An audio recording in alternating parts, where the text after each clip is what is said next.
Hello, it is June 29th, 2011. This is Kimberly Dutton, class of 11, with the Randolph-Macon Living Legacies Oral History Project, specifically the Women of Randolph-Macon College. Today we're interviewing Dee Raubenstine, class of 80, and with me are Sarah Hendricks and Claire Stevens with the Development Office. Hello. Good morning. So please tell me how you heard about Randolph-Macon. Well, my junior year of high school, I had taken the PSAT. And there was a little box to check off if you wanted colleges and universities to send you information about them. So I checked it off, and things started coming in the mail. And that summer, between my junior and senior year, we decided to go as a family for our very first trip to Williamsburg, which now that I live in Richmond, I've lost count of how many times I've been to Williamsburg. And on the way down 95 from Baltimore, my dad saw the sign for Randolph-Macon and said, we should stop there on the way back. And I'm like, yeah, right. I mean, I wasn't in let's look at colleges mode yet. So on the way back, we stopped. And as I said, during the summer, Ed Cox was head of admissions. I spent an hour with Ed Cox, with Mom and Dad sitting out in the other room wondering, what is she saying to him? I went on a tour of the college. I ended up being early decision. I knew by May 1st that I was coming and I was accepted to Randolph-Macon. Ed Cox was really the reason that I came here. I mean, the college was beautiful. They had the right size for me, the right classes, but Ed Cox sold me on Randolph-Macon. And then after I came to Randolph-Macon, I actually worked as a student volunteer in the admissions office for a few years, doing the same tours that I had gone on. So what was your first impression of the campus, maybe your classes, after you first came here? Well, in a way, it was kind of a culture shock because my high school was so big. We had 565 graduate the year that I matriculated, and it was so strange to be in classes of 10 to 15 people, sometimes only 7, because once I got into my major, which was English, they were even smaller. So that was different. As you all know, the college went co-ed in 71, and I started in the fall of 76. So my freshman year, it was a nice ratio of 3-to-1 men to women. I'm an only child, no brothers, and so it was interesting being around a lot of guys, especially a lot of jocks in that close proximity. Who was your first roommate, and where did you first live your freshman year? All 4 years, I lived in what was called New Dorm back then. Mm-hmm. My senior year, it finally got a name and became Conrad. My first roommate was Rosemary, and I can't remember her last name because she did not stay.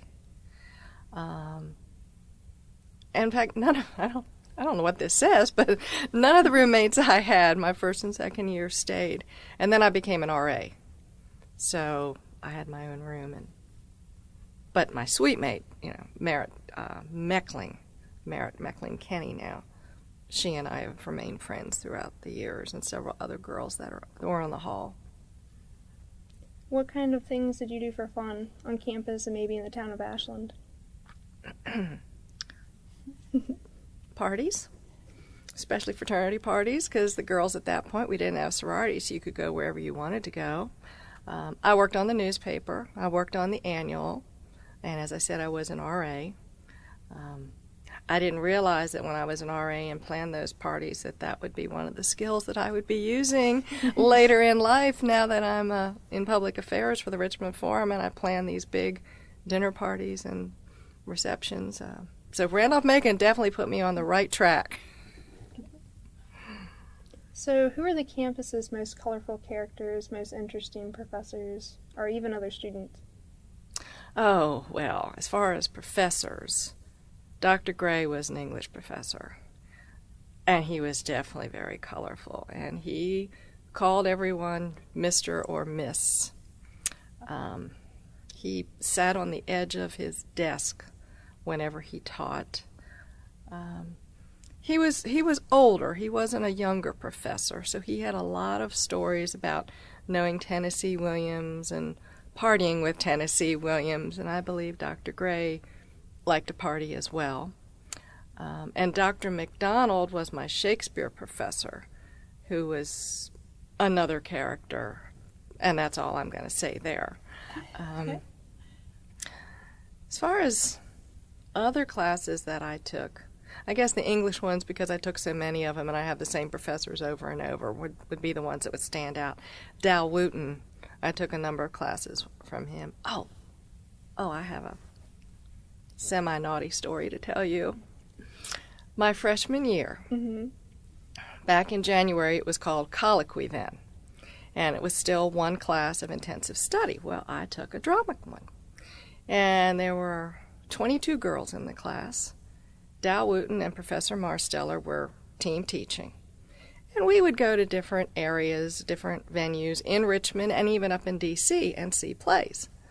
Well, they took us up to the Watergate for lunch and then over to the Kennedy Center where we saw Travesty by, I can't remember who, but we saw Travesty, that play. And then we went to the Arena Theater and we saw the play Streamers, which I believe is by Tom Stoppard. The Arena Theater is very small and intimate. It doesn't hold a whole lot of folks.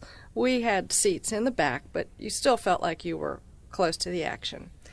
And 5 minutes after the play started, 2 of the characters walked out and were naked. And I don't believe that Professor Marsteller and Professor Wooten knew that was going to happen. And I was shocked. I mean, I was a freshman, I had just turned 18. Can't say I'd ever really seen naked men out in public like that before. So, and I really didn't like the play either. It took place, I believe, during the Vietnam era, and it just didn't do anything for me. So we had all driven up in cars, and I remember the conversation going back that I just was not happy with that play. Who was your advisor? Professor Wooten. Yeah. But I don't recall that we really met and talked a whole lot. I mean, we, checked in as far as making sure I was getting the right classes. But I came to Randolph-Macon thinking that I was going to be a poli-sci major, pre-law. I was going to go to law school and negotiate sports contracts. And that all changed my freshman year when I took poli-sci and history at the same time. And that was an awful lot of studying. It just about did me in. And then there's always that horrible math requirement that they make you take. Well, I quickly became an English major when I knew I could take logic with Dr. Pannell, which is a philosophy professor at that point, rather than with the math department. And I could take statistics off campus if I was an English major. So I became an English major. But I've never regretted it. I mean, I've often thought that if I went back to school for a master's or even a PhD, I would still take English because I loved it so much. Are there any classes that stand out or stick out to mind in particular? Probably any class with Dr. Gray and Dr. McDonald. Because Dr. McDonald was like a little fairy in the fairy tales. Because he would just kind of flit around the room. And he would catch you when you weren't paying attention. And I remember that too. So those are the two that really, and then I never really was crazy about taking tests. And even though I had 4 years of French in high school, I didn't want to take a test to see where I was going to place my freshman year. So I decided to take Spanish.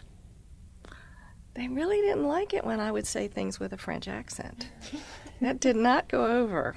So I remember not really liking Spanish all that well, although I can order a beer.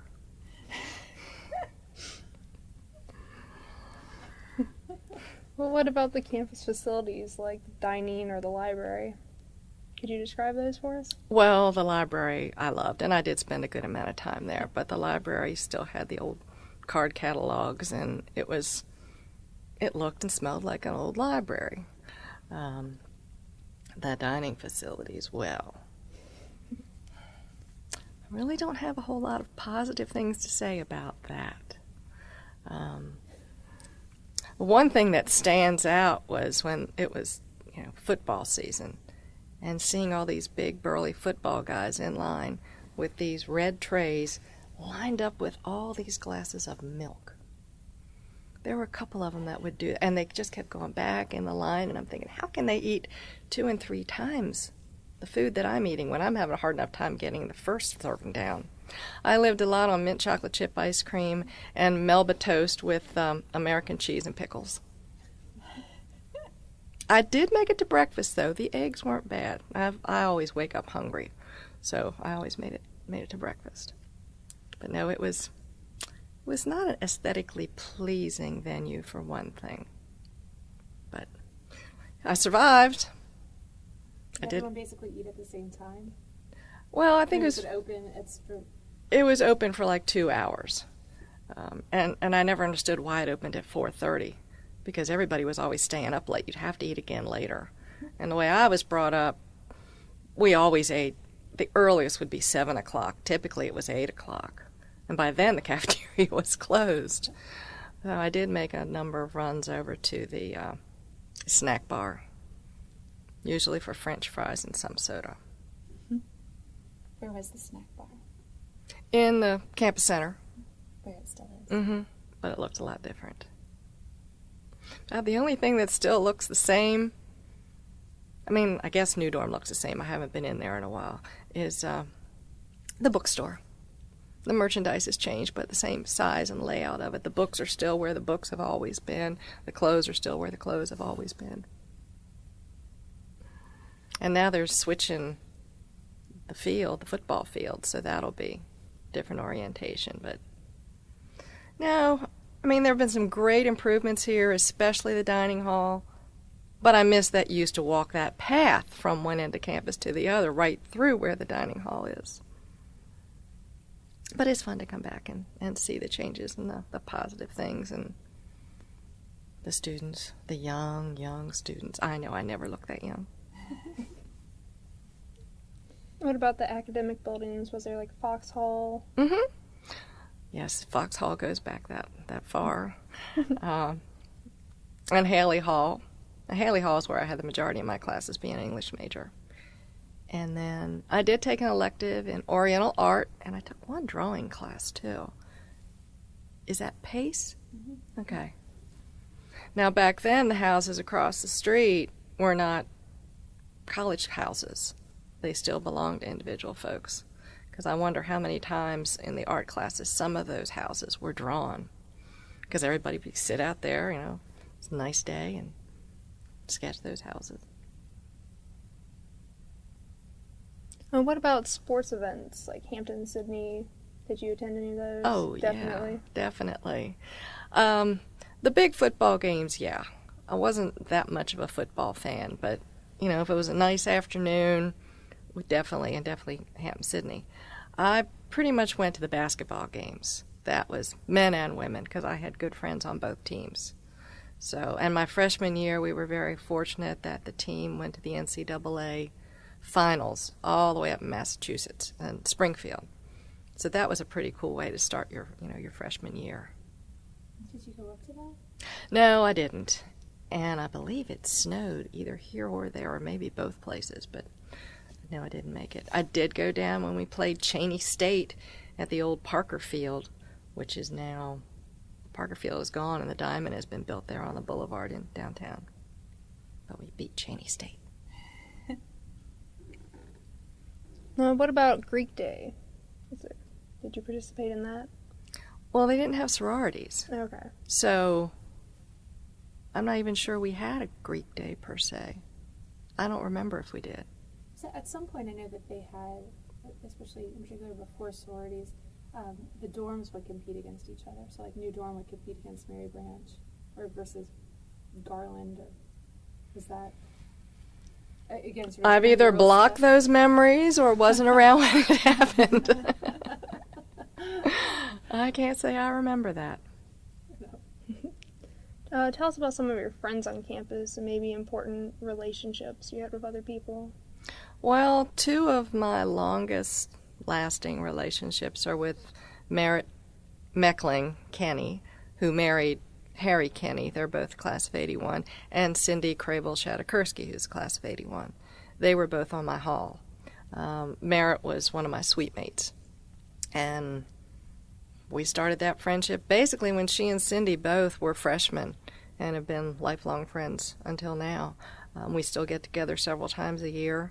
Cindy, of course, is on the Board of Associates, so I see even more of her now than she comes into town from Chicago. So that's a big plus. But those relationships have done well. And tell us about your experiences of being an RA. You must have some interesting stories tacked onto that. Well, I used to plan all these hall parties that we would have. There was only one time that I ever really had a quote-unquote problem with a girl, and that's because I don't have any animals myself, but I love animals. And sometimes people would, bring an animal in the hall, which they weren't supposed to do, but I would look the other way. Except for this one girl. I don't know what kind of dog it is, but it's the one where you have to clip their ears when they're little. And she got one of these, and it had one of those styrofoam hats on its head. And she put it in her room and went to happy hour. And he had had the surgery that day. Well, he cried and he cried. He was in pain, and he's there all by himself. And I had somebody go and find her because it just tore me apart. And the other girls that were on the floor, we're trying to study, and this poor little puppy is in agony. So I told her that if that's the way she was going to treat that animal, that the animal had to go. And it did. So that's my worst story that I can think of, because everybody on the hall was usually pretty studious. I didn't have any really wild women up there. The wild women were all down at the dorms, the motel dorms. What types of parties would you play in? You mentioned that you would have various hall parties. Just your basic Friday night, let's get a keg. And back then you could drink at 18. So we could have mixed drinks and things too. So there wasn't exactly a theme to it, or Sure. Is that would all, like on a typical Friday night, would that be normal for different dorms to have kegs? Mm-hmm. Not just the fraternities. Oh yeah, fraternities I think had them more on Saturday nights, especially after the big games. During football season, basketball season, the games were whenever. But yeah, the dorms would have them periodically too. And especially like if it was homecoming, you could go around to the different parties. The motels, I remember, had a lot more parties than we did. And I think it's just because of the proximity of so many dorms down there. The New Dorm girls and the Mary Branch girls, we didn't really hang out a lot. I mean, we might have some friends, but it wasn't like the whole courtyard of Moreland, Mary Branch, and New Dorm got together. I don't know why. Do you have any other experiences involving maybe New Dorm? Well, I have one experience that I'll mention. I was trying to forget it, but my dad brought it up to me. He said, "You going to tell him about the time you got caught and called into the dean's office?" The football field, the new press box, it was new then, had been built. It hadn't been dedicated yet, and it had a fence around it. But a fence is just something that needs to be climbed. So it was a Friday night, if I remember. And there were 4 of us, and we climbed the fence because we wanted to get on top of the press box and look around campus. It was 1 o'clock in the morning. And the next thing we knew, one end of the street, here comes campus security. The other end of the street, here comes Ashland police with their bullhorn. You kids get down from up there. So we got down, they took our names, they turned them into Dean Andrews, and we got called into him later the next week. What happened to you all? We were just told about how important it is, our safety, and that we shouldn't be doing things like that. And yeah. Who had you climbed up there with? Do you remember? I think it was 2 guys and another girl. I can't remember who the girl was. And I think the 2 guys were somebody that I used to ride back and forth to Maryland with, Chip Heaps, and Jeff Ball. Chip graduated. He was in 79. And I can't remember if Jeff was in my class or not.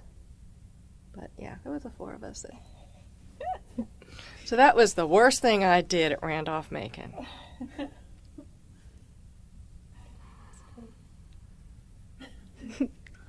So, who was the president at this time? Luther White started my Randolph-Macon career, and then Liddell Payne. And actually, I had a class with Liddell, which was at 8 o'clock in the morning, because as the president of the college, he has to start his day early.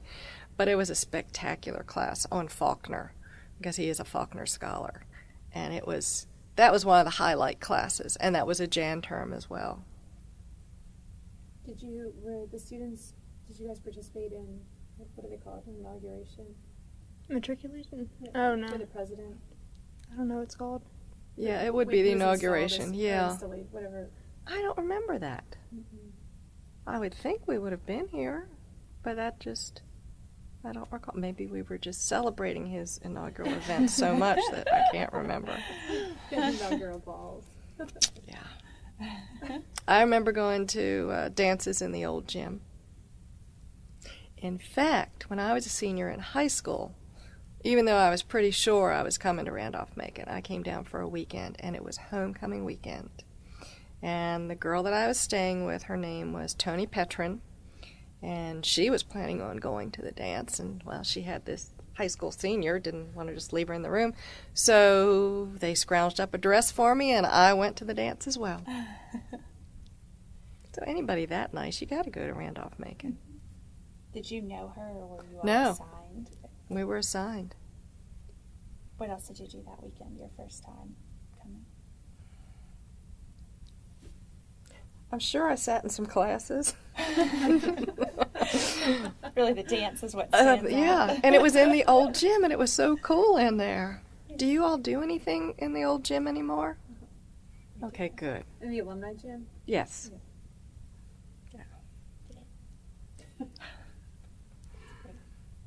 Would they bring in musicians who would entertain at the old gym? Mm-hmm. Oh, yeah, they have bands. Like famous ones? No, Because I know no. in the 50s and 60s they must have had some huge budget because they had No, the famous people coming in. no, not back then. Did you have any other, like, cultural events? Like, maybe visiting writers, authors? Probably. I am much more aware of what goes on at Randolph-Macon now as an alumni than I was back then. I'm sure they had things like that. I don't know that they had it to the extent. I don't know that it was like the speaker series that you have now. You mentioned that you were aware, and obviously when you got here there were more men than women. Did that play any part in your decision of, that it had just recently gone co-ed? No. Was it at that point, women had been here for a few years when you came? Mm-hmm. Was it sort of old hat, or was it still obvious that Randolph-Macon was transforming into a co-educational? In some of the classes, some of the professors, some of the older professors, you'd get a little attitude you could sense from them from time to time, but it really didn't faze me that I was going to be in the minority. And I never really felt that way. I mean, I guess if you were at the dining hall and you'd look around, but, there were enough women, and we had whole dorms full of women. So that didn't influence me. And I didn't come to Randolph-Macon to get my MRS. Were you aware, you said that some of the professors prickled, but I know that some of the professors were sort of the leaders in coeducation. For example, I think Professor Panel was a huge advocate of coeducation.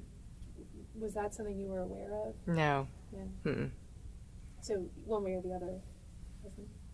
And it was like, maybe one or two professors, and that was more my freshman year, that you would just kind of notice some. I can't give you specific comments, but you just knew that they. I had some professors say, well, when the girls came, the boys started dressing nicer. But beyond that, no. And then by my senior year, we quickly got seriously coeducational. Because I think we were about 50-50 or close to it by the time I was a senior. Okay, tell us some more about your senior year. Like, did you already have plans about what you're going to do after graduation? Well, since I decided I wasn't going to be a lawyer, I really didn't have a clue. After my sophomore year, I went to the Career Counseling Center and took one of those tests, those aptitude tests, the ones where you have a choice of going to the opera, reading a book, fixing a toaster, what would you like to do? And it's all these questions like that. And at the end, it tells you, this is what your interests are. And mine were in advertising, journalism, PR. I thought, well, that doesn't sound bad. I'm going to be an English major. So I had some time between final exams my senior year and graduation, and I decided to take it again. And it was even stronger. Now, in 1980, the country was going through a bad time again. There was high unemployment. I moved back home to Baltimore with my mom and dad and started looking for a job. And after 3 months, I got an entry-level secretary reception position at an advertising agency. And said, this is it.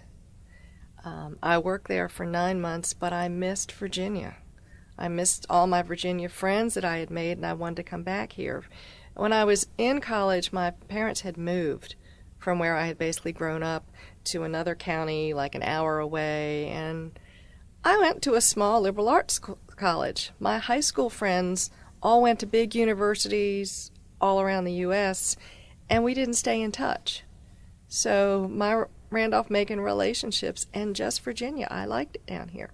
So I decided advertising was for me. I sent out 6 resumes to the 6 advertising agencies that were in the Yellow Pages that were part of the 4As, the American Association of Advertising Agencies. I heard back from 3 of them. I had a job, came down Memorial Day weekend and started work on May 26th. And I worked there in a small advertising agency, which was wonderful because you got to do all kinds of things, for about 10 years. And then the agency had merged with someone out in Roanoke, and they had a few accounts that hit some rough spots. And they left the agency with like $250,000 in debt. So the Richmond office decided to close. But some of my accounts said, well, if you stay in advertising, we'll stay with you. Oh, okay, well, I guess I'll go into business for myself. But I wasn't making enough money to support myself just on these few accounts, so I got a part-time job. I was actually job sharing with another girl out at Alpha Laval out by the airport. They make plate and spiral heat exchangers, which don't ask me what they did, even though I was in communications. I know that they're in chillers for the milk industry, the dairy industry, and air conditioners have them. But that's the extent of what I remember. And by that time, after 15 months, I had enough business.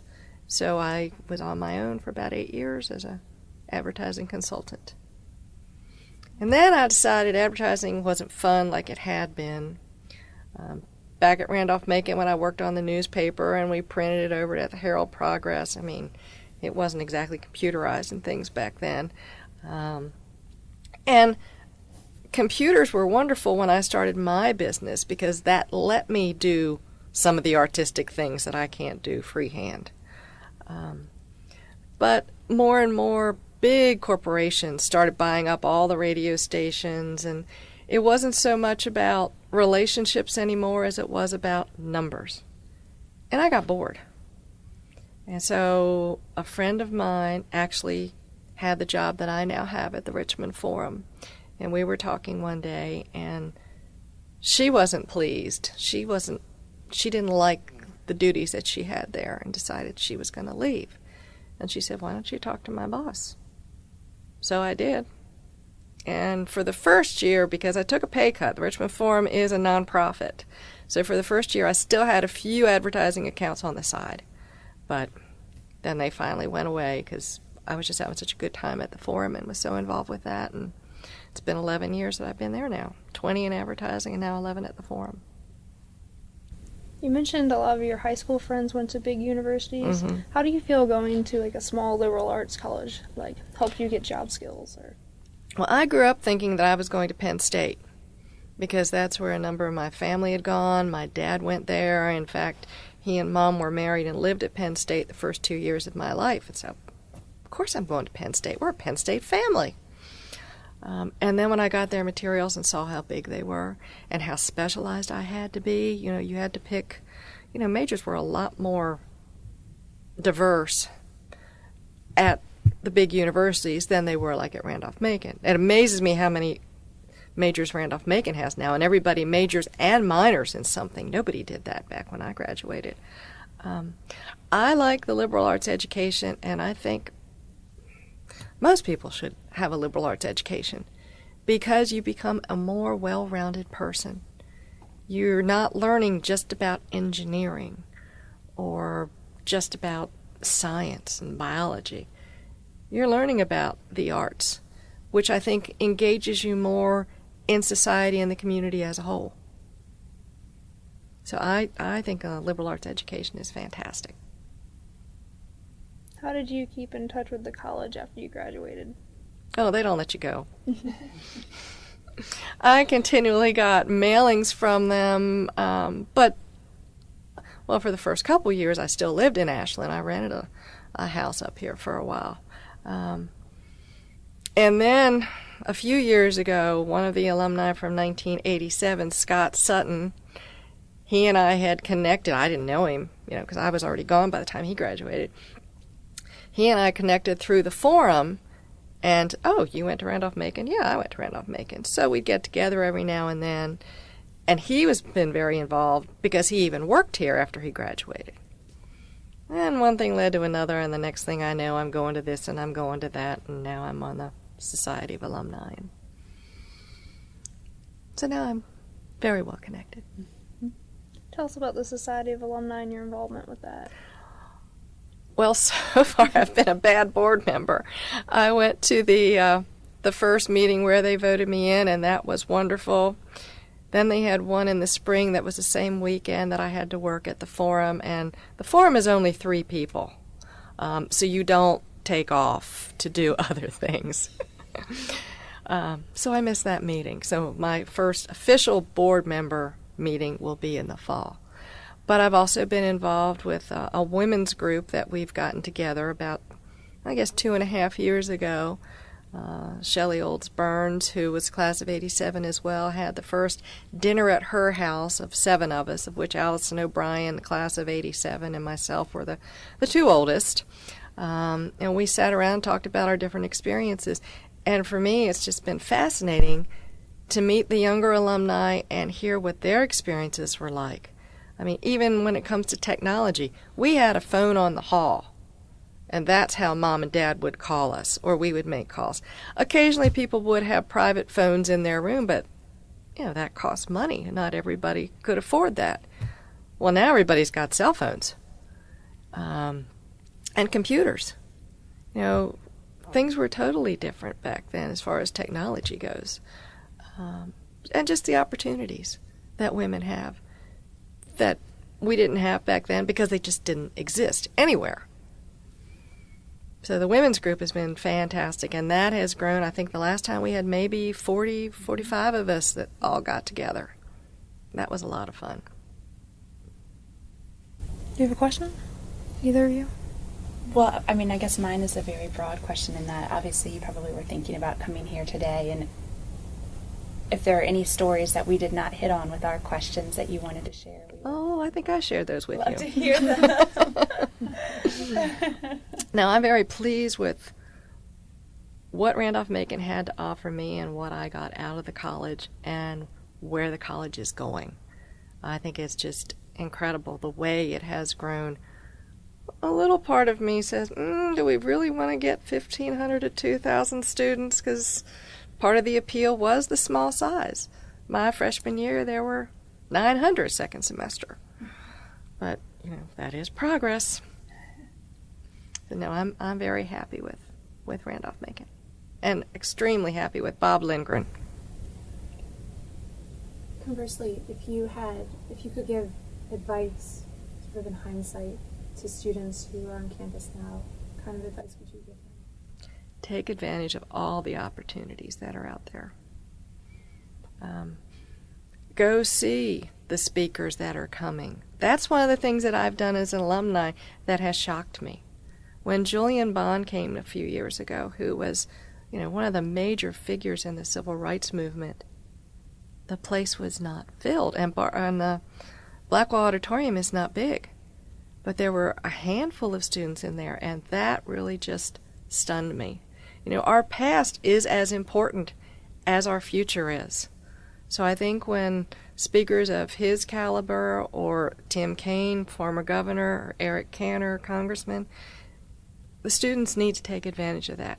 They need to take advantage of the arts program that's here, that has just grown leaps and bounds since I graduated. Everything that you can take advantage of, do so. Be involved. Just don't go to your classes and come back and study. Getting good grades is important, but professors aren't going to, or prospective employers are not going to be looking to see that you got a 4.0 unless you're going into some highly competitive, master's program or engineering program. The vast majority are looking to see how well-rounded you are and what your involvement has been. So that's my take on college. Great. Do you have any closing questions that you normally do? What do you think the future holds for the college? I think it can only get better, especially with Bob Lindgren's leadership, the way the alumni have really gotten engaged, because from my perspective, it's a lot more than what it had been in the past. And I think as long as you have your alumni engaged, the sky's the limit, especially in drawing new students and offering new opportunities for students. Like Cindy, the year before, working for United Airlines, she had a Randolph-Macon student during January as one of her interns. And that's a great connection between her and the college. And if you have alumni that you can engage with students and show them different opportunities that are out there, I think that's just a real plus for Randolph-Macon. Thank you. Thank you. It was wonderful. Well, you're Very welcome. Interesting. We appreciate it. Even my not so nice stories about my time here. It was all wonderful. Have you heard worse? In fact, when you mentioned having an animal, some of us in here saying that they had a lion cub, that the girls' roommate volunteered at the Richmond Zoo or something along those lines, and so they straight up had a lion cub for a weekend, for a long weekend. Oh my Lord! I thought that's what I the thought story that's what was you going said. to be. No. Boy, my stories are tame now, aren't they?